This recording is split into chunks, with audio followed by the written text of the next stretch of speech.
زمانہ سن رہا تھا بڑے ہی غور سے، زمانہ سن رہا تھا بڑے ہی غور سے، تم ہی چل دیے داستاں کہتے کہتے۔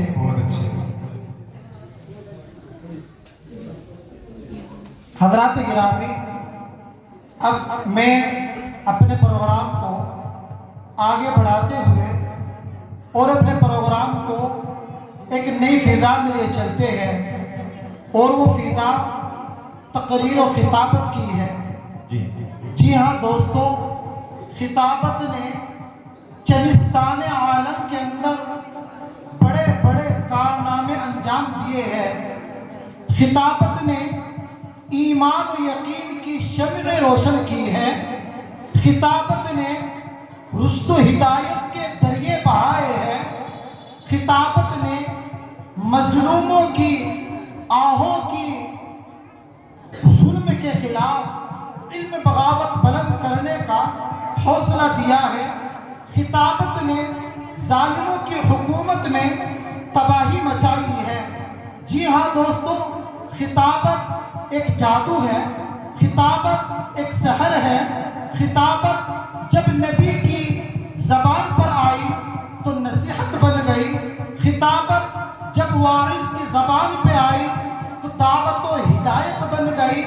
خطابت جب کسی شخصیت، لیڈر، قائد کی زبان پر آئی تو ترانہ سیاست بن گئی۔ خطابت جب اماموں کی زبان پر آئی تو واعظ و نصیحت بن گئی۔ جی ہاں دوستو، شاعر یوں کہتا ہے کہ خطابت وجد میں آئے تو پھر ہتھیار بن جائے، خطابت وجد میں آئے تو پھر ہتھیار بن جائے، کبھی خنجر، کبھی نیزہ، کبھی تلوار بن جائے۔ خطابت کی گلفشانی مسلم ہے زمانے میں، یہ نجاشی کے آگے جعفر طیار بن جائے۔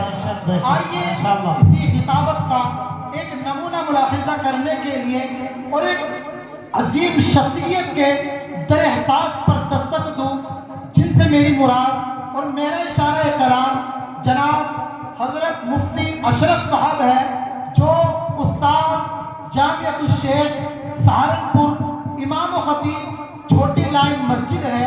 میری یہ ادباً درخواست ہے کہ حضرت تشریف لائیں اور اپنے مواعظ حسنہ سے ہم سبھی کو مستفیض فرمائیں۔ بھائی، آپ کے بچوں کا امتحان لینے والے بھی حضرت ہی ہے۔ حضرت مفتی صاحب نے ہی آپ کے بچوں کا امتحان لیا ہے۔ یہ آپ سے جو گفتگو بھی فرمائیں گے، آپ کے بچوں سے متعلق اتنی گفتگو ہوگی، بغور سماعت کیجیے حضرت کیا فرماتے ہیں۔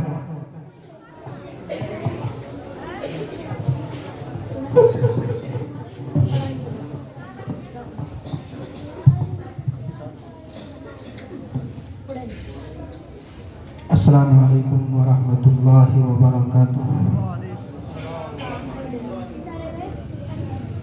نحمده ونصلي على رسوله الكريم۔ قال الله تبارك وتعالى في القرآن المجيد والفرقان الحميد، فأعوذ بالله من الشيطان الرجيم، بسم الله الرحمن الرحيم۔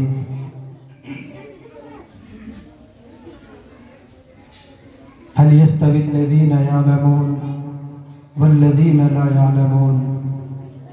صدق الله مولانا العظيم۔ قال النبي صلى الله عليه وسلم، طلب العلم فريضة على كل مسلم ومسلمة۔ قال النبي صلى الله عليه وسلم في مقام آخر، من رأى منكم منكرا فليغيره بيده، فإن لم يستطع فبلسانه، فإن لم يستطع فبقلبه، وذلك أضعف الإيمان۔ وقال النبي صلى الله عليه وسلم، بئس القوم قوم لا يأمرون بالمعروف ولا ينهون عن المنكر، أو كما قال عليه الصلاة والسلام۔ کچھ کفر نے فتنے پھیلائے، کچھ ظلم نے شعلے بھڑکائے، کچھ کفر نے فتنے پھیلائے، کچھ ظلم نے شعلے بھڑکائے، سینوں میں عداوت جاگ اٹھی، انسان سے انسان ٹکرائے۔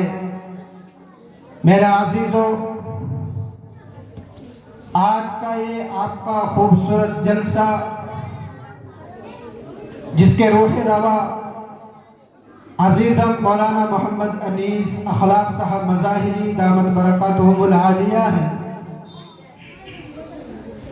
وہ آپ کے اس چھوٹے سے ادارے میں، اس چھوٹے سے مکتب میں آپ کے بچوں پر بڑی محنت کر رہے ہیں۔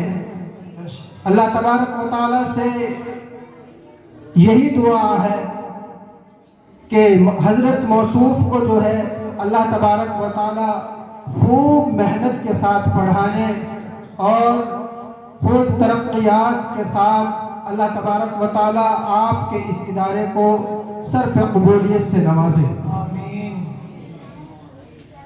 آج ہمارے اس خطے میں بڑی خوبصورت تعلیم کی یہ آماج گاہ اور بڑے خوبصورت تعلیم کا یہ گہوارہ جو ہمارے اس علاقے میں ہماری اس چھوٹی سی بستی کی چھوٹی سی محمدی مسجد کا چھوٹا سا محمدیہ مکتب ہے، ہم اس کے لیے بھی دعا کریں کہ اللہ تبارک و تعالی ہمارے اس چھوٹے سے مکتب کو خوب ترقیات سے نوازے اور اس میں پڑھنے والوں کو اللہ تبارک و تعالی دین کا داعی بنائے، اور جو آپ کے بچوں پر ان کے استاد محترم محنت کر رہے ہیں، اللہ تبارک و تعالی ان کو اپنے شایان شان بدلہ عطا فرمائے۔ میں یہ مانتا ہوں، میں زیادہ بڑا آدمی یا کچھ پڑھا لکھا تو نہیں ہوں، لیکن میں اپنی ناقص عقل کے مطابق یہ سوچتا ہوں کہ کوئی بھی ادارہ، کوئی بھی مکتب کمزور نہیں ہوتا ہے، کوئی بھی ادارہ یا کوئی بھی کمزور نہیں ہوتا ہے، اس کے کمزور ہونے کی کوئی نہ کوئی وجہ ہوتی ہے، یا تو اہل کمیٹی اس کی ذمہ دار ہوتی ہے، یا پھر محلے کے کچھ ذمہ داران لوگ اس کے وجوہات کے سبب بنتے ہیں، یا پھر اخراجات کی کمی ہوتی ہے۔ ایسے ہی کہیں کچھ کمی ہوتی ہے تو کہیں کچھ، جن کی وجہ سے وہ ادارے یا وہ مکاتب ترقی کے بام عروج تک نہیں پہنچ پاتے ہیں۔ اگر میں اور آپ یہ چاہیں کہ ایک اکیلا عالم چلے اور وہ کامیاب ہو جائے، ہرگز نہیں ہو سکتا ہے۔ کسی بھی فیلڈ کا کوئی بھی کام ہو، مثال کے طور پر کسی کو کوئی فیکٹری کھڑی کرنی ہے، کسی کو کوئی کالج یا یونیورسٹی کھڑی کرنی ہے، وہ ایک اکیلا آدمی نہیں ہوتا ہے، اس کے پیچھے چلنے والے بہت سے لوگ ہوتے ہیں جو اس کے ترقی کے سبب بنتے ہیں۔ میں اور آپ اگر یہ چاہیں کہ ایک اکیلا عالم چلے اور وہ کامیاب ہو جائے، ایسا نہیں ہو سکتا ہے۔ مجھے اور آپ کو اس کے ہاتھ اور پیر بننا پڑے گا، مجھے اور آپ کو اس کا اوڑھنا اور بچھونا بننا پڑے گا، تب جا کر کوئی آدمی کامیابی کی طرف چلتا ہے اور اللہ تبارک و تعالیٰ اس کو نوازتے بھی ہیں۔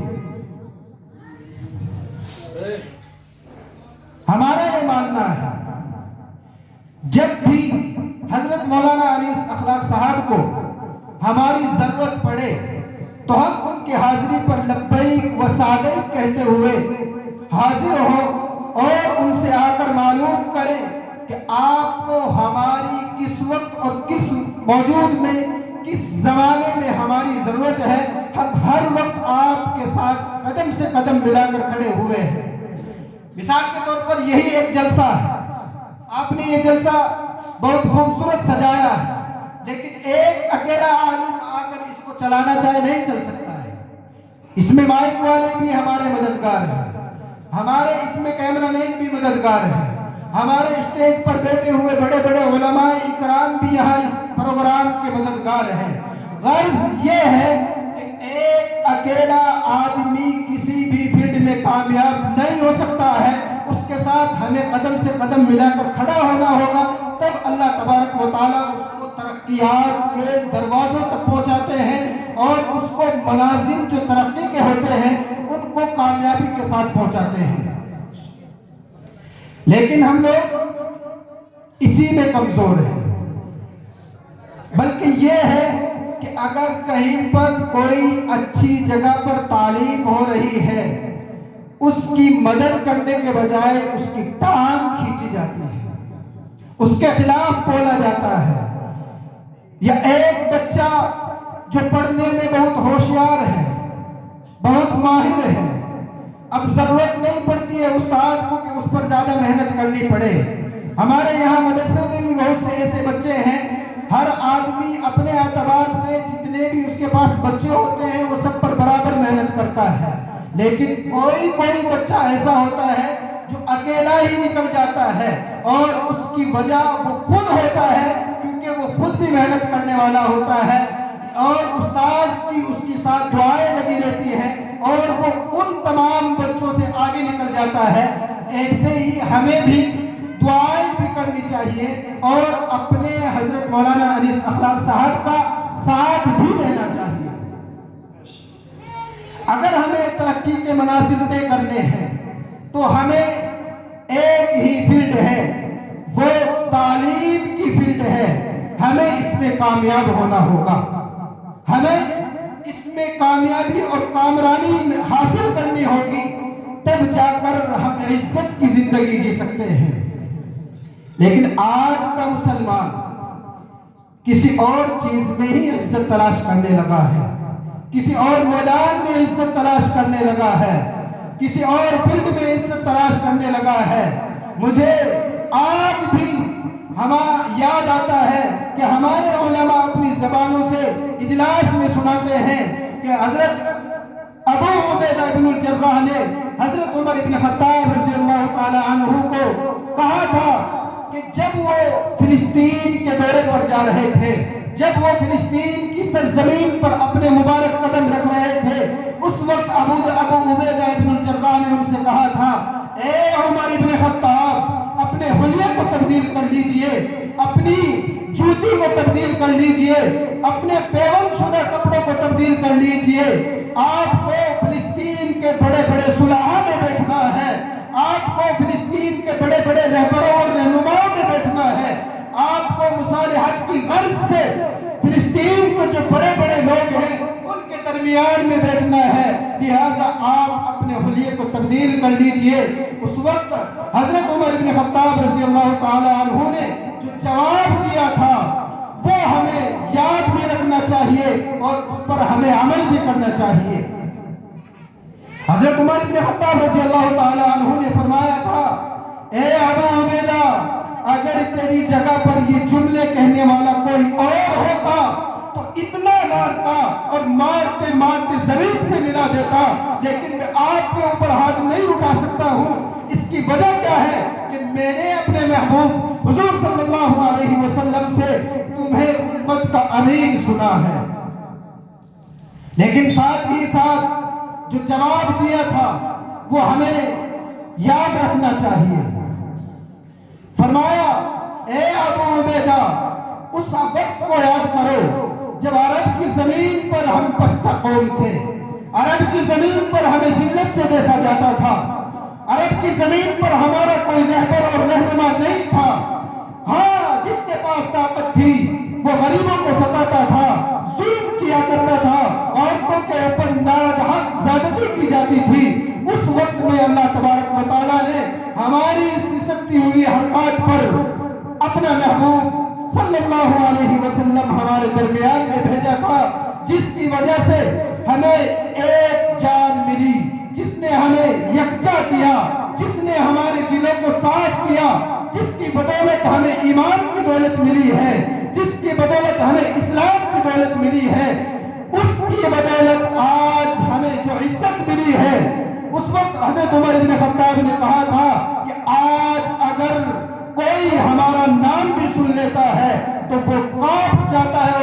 जाता है। कैसर और किस्रा की जो ताकत है, जो अपने वक्त के सुपर पावर माने जाते हैं, जब वो हमारा नाम सुनते हैं तो वो भी डर जाते हैं, और जिस रास्ते से हम गुजरते हैं उस रास्ते को शैतान नहीं गुजर पाता है। ये किसकी वजह है? ये इस्लाम और ईमान की बदौलत है, और ये ईमान की तालीम की वजह से हमें ये अल्लाह तबारक व तआला ने रुतबा दिया है। आज मुसलमान तालीम के मैदान में सबसे पीछे है और शिकायतें करते हैं कि हमारा हक दबाया जा रहा है, हमें नाहक सताया जा रहा है। आज आप खुद अंदाजा लगा सकते हैं कि हमें सताया ना जाए तो क्या हो। सबसे पहले हम तालीम के मैदान में सबसे पीछे हैं। मुसलमान आज के वक्त में तालीम की हर फील्ड का मामला है, किसी भी मैदान की बात की जाए तो मुसलमान सबसे पीछे हैं। आज वो कौमें जिसको किसी वक्त में जिल्लत के साथ याद किया जाता था, जिसके पास बैठने के लिए कोई चारपाई नहीं, जमीन का टुकड़ा हुआ करता था, आज वो हमारे सरों पर बैठकर हमारे ऊपर हुकूमत कर रहे हैं। इसकी वजह क्या है? हम और आप तालीम में सबसे पीछे हैं। हमें तालीम के लिए आगे आना होगा, हमें तालीम के लिए अपने बच्चों के अंदर बेदारी पैदा करनी होगी, तब जाकर हम इज्जत की जिंदगी जी सकते हैं। हमारी जिल्लत की जिंदगी का जो सबब है वो सबसे बड़ा सबब यही है कि हम तालीम में सबसे पीछे हैं, और जितने भी जुल्म हमारे ऊपर हो रहे हैं वो हमारी तालीम ही की वजह है। क्यों है? किसी भी फील्ड का मामला हो, कहीं नाम का कोई मुसलमान नहीं मिलता है। दीन का हासिल करना फर्ज है। अल्लाह के रसूल सल्लल्लाहु अलैहि वसल्लम की हदीस है, तलबुल इल्म फरीज़तुन अला कुल्ली मुस्लिमिन व मुस्लिमतिन, कि इल्म का हासिल करना हर मुसलमान मर्द और औरत पर फर्ज है, लिहाजा हमें इल्म हासिल करना चाहिए। अल्लाह के रसूल सल्लल्लाहु अलैहि वसल्लम ने सिर्फ इल्म हासिल करना फर्ज बतलाया है, और ऐसे ही एक और बड़ी वजह यह भी है कि हमने तालीम के अंदर तफरीक डाल दी है। जी बेशक। हमने तालीमों के अंदर फर्क पैदा कर दिया है कि ये मुसलमानों की तालीम है, ये गैर मुस्लिमों की तालीम है। नहीं, जिसने जो तालीम हासिल करनी है वो तालीम उसी की है। अल्लाह तबारक व तआला ने ये नहीं कहा है कि सिर्फ और कुरान और हदीस नहीं पढ़ना है, किसी और मैदान के लिए तालीम नहीं हासिल करनी है, ऐसा नहीं है। ये अलग वजह है कि कुरान और हदीस की तालीम हमारे लिए तमाम तालीमों से ऊंची है और उसके लिए जवाब भी देना होगा। लेकिन दुनिया के अंदर अगर जिंदगी जीनी है तो दुनियावी तालीम भी हासिल करना हमारे लिए बहुत जरूरी है। किसने मना किया है कि आप अपने बच्चों को डॉक्टर न बनाएं? किसने मना किया है कि आप अपने बच्चों को इंजीनियर न बनाएं? किसने मना किया है कि आप अपने बच्चों को प्रोफेसर न बनाएं? लेकिन शर्त है, प्रोफेसर भी बनाओ, इंजीनियर भी बनाओ, डॉक्टर भी बनाओ, उससे पहले उसको एक सच्चा और पक्का मुसलमान जरूर बनाओ। और वो मुसलमान बनेगा मदारिस के अंदर जाकर, मकातब के अंदर जाकर। ऐसे ही तमाम दीनी इदारे जो हैं उनके अंदर तालीम हासिल करने के बाद वो एक सच्चा और पक्का मुसलमान बनता है। हमें फिक्र करनी होगी, हमें हर फील्ड में निकलना होगा। अगर आदमी ये सोचने लगे कि आज का बच्चा कमजोर है, ज़हन के एतबार से कमजोर है, दोनों तालीमों को हासिल कैसे करेगा, तो आप अंदाजा लगा सकते हैं वो एक नन्ना मुन्ना सा बच्चा जो अभी माँ की गोद में खेलता है, अल्लाह तबारक व तआला ने उसको ज़हन ऐसा दिया है कि उसका बाप उतनी तेजी से मोबाइल चलाना नहीं जानता है जितना आपका वो बच्चा जो गोद में खेल रहा है आपसे तेज चलाने वाला है। क्यों? क्या उसमें ज़हन नहीं लगता है? उसके अंदर भी दिमाग लगता है, उसके अंदर भी एक सोच और विचार लगता है। अल्लाह तबारक व तआला ने हर बच्चे को एक बहुत आले मायार का ज़हन दिया है। हमें हर फील्ड में निकलना चाहिए। हमारे लिए क्या ही खुशबख्ती की बात हो कि आपका बच्चा बच्चा मदारिस में भी पढ़े और आपका बच्चा स्कूल और कॉलेज और यूनिवर्सिटी में भी पढ़ने वाला हो। आपका बच्चा एक तरफ हाफिज कुरान बन रहा हो और उसी साइड में, दूसरी साइड में अल्लाह तबारक व तआला की दुआओं से और आपकी मेहनतों से आपके बच्चे जो है 10वीं और 12वीं और इससे ऊपर की तालीम भी हासिल कर रहे हो। हमने तफरीक डाल दी है, हमने फर्क पैदा कर दिया है कि नहीं, ये कुरान की तालीम है, ये मुसलमानों की है, और ये जो हिंदी और इंग्लिश की तालीम है ये गैर मुस्लिमों की है, दूसरे लोगों की है। नहीं, जिसने जो तालीम हासिल कर ली है वो उसी की है। अगर कोई गैर मुस्लिम हाफिज कुरान बन जाता है तो क्या ये कहा जाएगा कि ये उसकी तालीम नहीं है? तालीम तो वो हासिल कर चुका है, कुरान का वो हाफिज बन चुका है। वो जो तालीम उसने हासिल की है वो तालीम उसी की है, चाहे वो कौन सी भी तालीम हासिल करे। इसी तरीके से हमें फिक्र पैदा करनी चाहिए कि हमारे बच्चे ऐसी जगह पर पढ़े जहाँ पर आपका बच्चा मुसलमान भी बने, ईमानदार भी बने और साथ ही साथ दुनियावी फील्ड का आला मायार का कामयाबी हासिल करने वाला भी हो।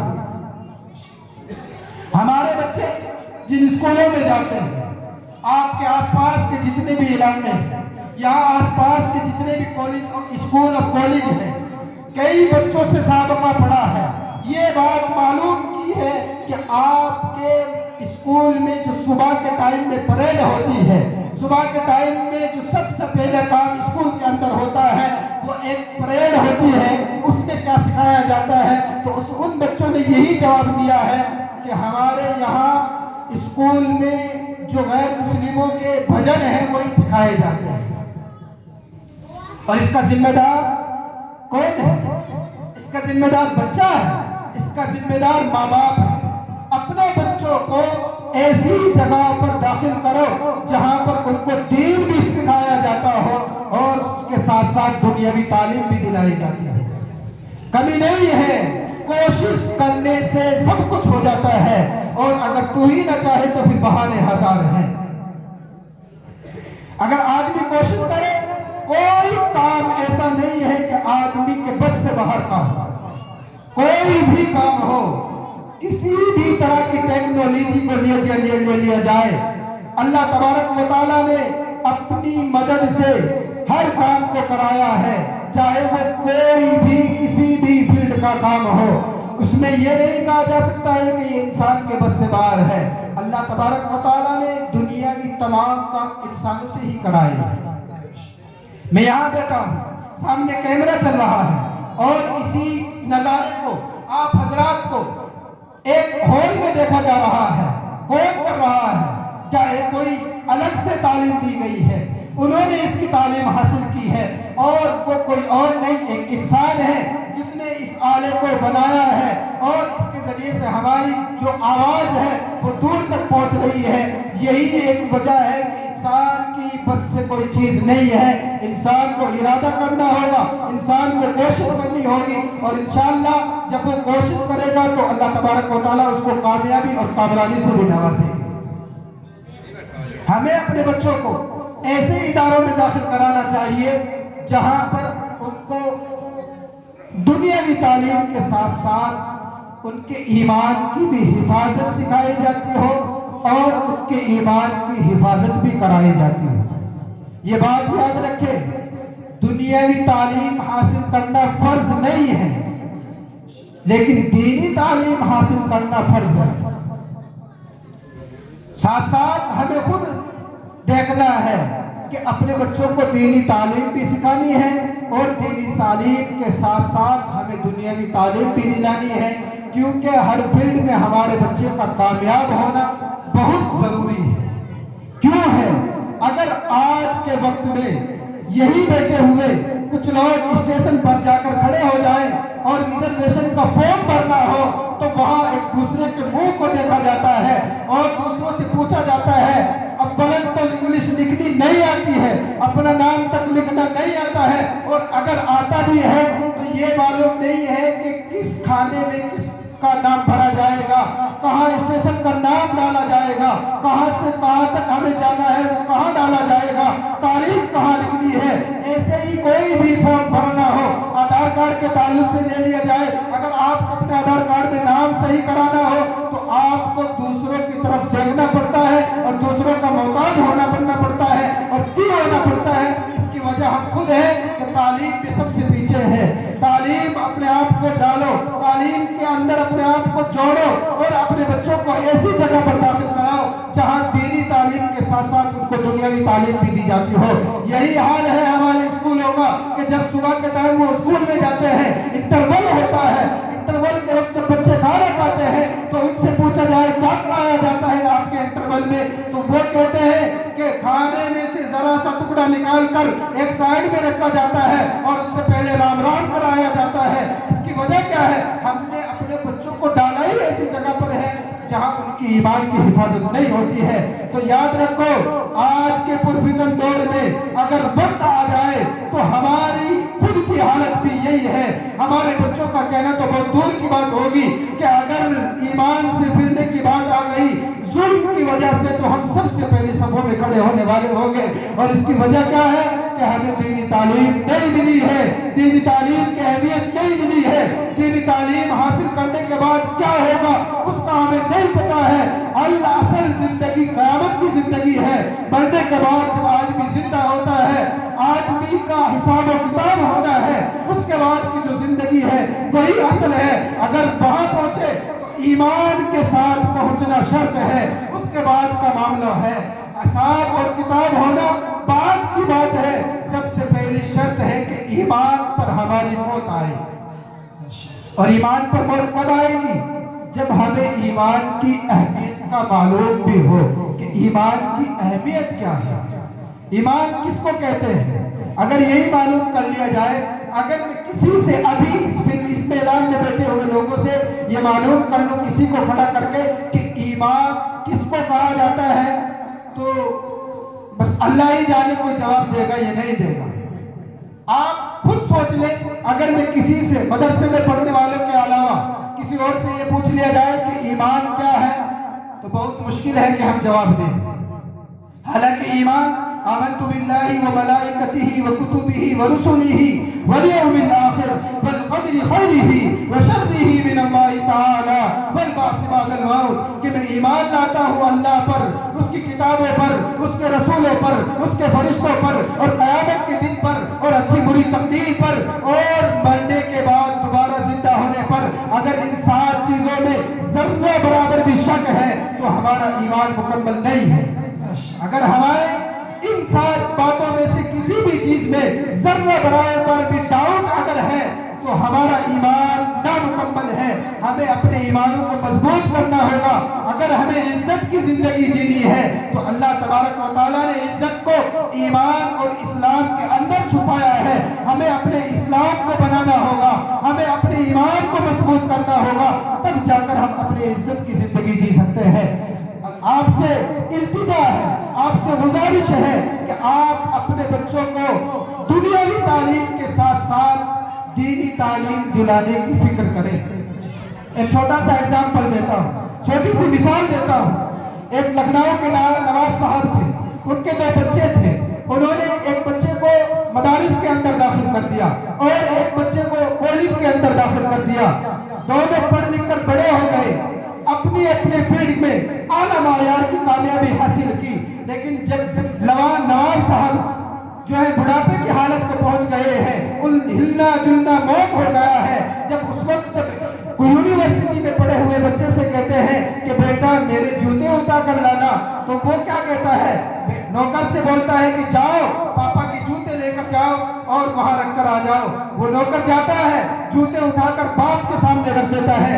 यही सवाल जब बाप अपने मौलवी और आलिम बेटे से करता है कि जाओ मेरे जूते लेकर आओ, तो वो आलिम बच्चा जिसको बाप ने दीनी तालीम में डाला था, वो बच्चा जूते उठाकर ही नहीं लाता बल्कि बाप के पैरों में जूतों को पहनाता भी है। ये छोटा सा फर्क है।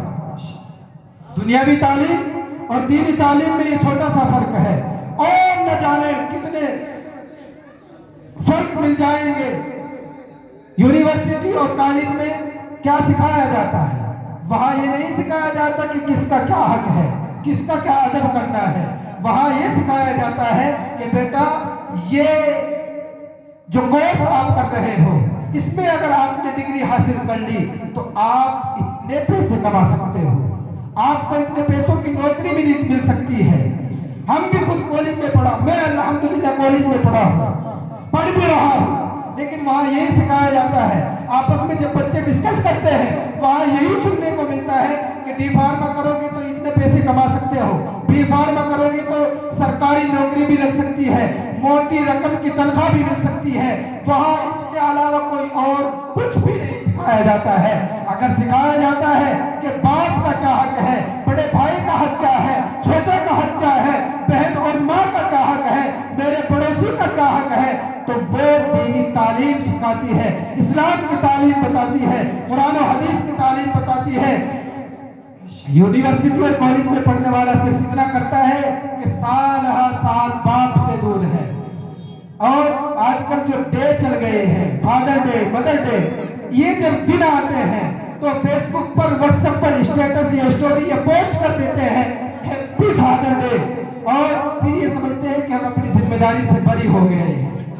حالانکہ اسلام میں ہر دن باپ کا دن ہے، ہر دن ماں کا دن ہے، ہر دن استاد کا دن ہے، ہر دن پڑوسیوں کا حق کا دن ہے۔ ہر اعتبار سے اللہ تبارک و تعالیٰ نے اسلام کوئی رسمی رواج کا مذہب نہیں بنایا ہے، یہ ہر دن اس کا ہر برابر ہے۔ اور ایسے ہی اگر یہ کہا جائے کہ باپ بوڑھا ہے، دنیاوی تعلیم حاصل کی ہے، تو یہی کہا جائے گا کہ ہیپی فادر ڈے کا دن آتا ہے اور پوسٹ کر دیتے ہیں کہ ہیپی فادر ڈے، اور باپ برابر کے کمرے میں بیٹھا ہوا بیماری میں پھسل رہا ہے، پڑا ہوا سسک رہا ہے، اپنی موت کو یاد کر رہا ہے، لیکن اس کو اپنی اولاد کی وجہ سے سکھ نہیں مل رہا ہے۔ اس کی وجہ یہی ہے کہ ہم نے اپنے بچوں کو دینی تعلیم نہیں دلائی ہے، صرف دنیاوی تعلیم میں ڈالا ہے۔ میں آپ سے یہی التجا کروں گا، یہی گزارش کروں گا کہ آپ اپنے بچوں کو دینی تعلیم کے ساتھ وابستہ کرائیں، اپنے بچوں کو دینی تعلیم سے جوڑیں، دنیاوی تعلیم ضرور دلائیں، اس سے منع نہیں کیا جا رہا ہے، لیکن اس سے پہلے اپنے بچوں کو دین ضرور سکھائیں۔ اللہ تبارک و تعالی ہم سب کو کہنے اور سننے سے زیادہ عمل کی توفیق عطا فرمائے۔ اللہ تبارک و تعالی ہمیں بھی اور ہمیں اپنے بچوں کی دینی تربیت کرنے کی توفیق عطا فرمائے، اور آپ کے ادارے میں، آپ کے چھوٹے سے مکتب میں جو بچے پڑھ رہے ہیں، اللہ تبارک و تعالیٰ ان سے دین کا خوب کام لے اور ان کو دین کا دائی و شدائی بنائے، اور ان کے استاد محترم مولانا انیس اخلاق صاحب مظاہری کو اللہ تبارک و تعالیٰ اپنی شان بدلہ عطا فرمائے۔ وآخر دعوانا الحمدللہ رب العالمین۔